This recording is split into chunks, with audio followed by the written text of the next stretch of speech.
بسم اللہ الرحمن الرحیم۔ ایک حدیث پاک کا مفہوم ہے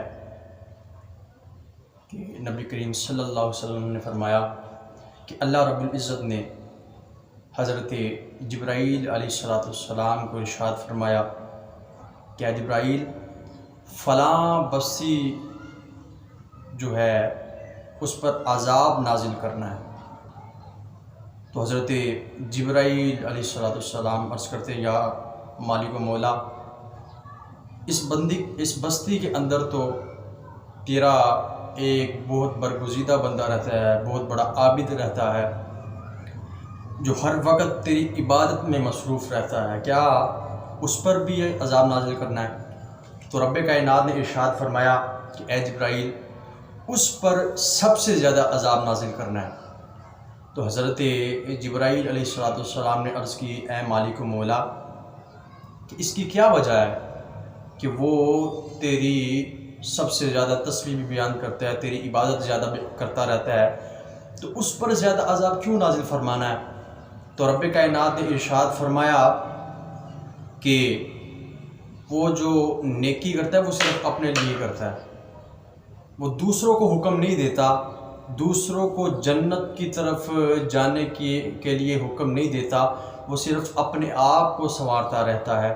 تو لہٰذا اس سے ہمیں سبق یہ ملا کہ صرف خود ہی نیک عمل نہیں کرنا بلکہ دوسروں کو بھی اس کی ترغیب دینی ہے۔ اگر کوئی بندہ، کوئی بچہ مسجد میں پڑھنے نہیں جاتا تو اس کے والدین اس کو کچھ نہیں کہتے، یہ ایک لمحہ فکریہ ہے، اس کے والدین اس کو کچھ نہیں کہتے، لیکن اگر وہی بچہ اسکول نہیں جاتا تو بات مار پیٹ تک بھی پہنچ جاتی ہے کہ تم اسکول کیوں نہیں گئے، یعنی کہ دنیا کی طرف تو رغبت دلا رہے ہیں لیکن اسلام کی طرف رغبت نہیں دلا رہے۔ یہ ایک لمحہ فکریہ، خود بھی وہ عمل نہیں کرتے، دوسروں کو بھی نہیں بتاتے، لہذا خود بھی عمل کرے، دوسروں کو بھی بتائے۔ حضور علیہ السلام نے فرمایا کہ ایک عورت اپنے ساتھ کئی مردوں کو جہنم میں لے کر جائے گی،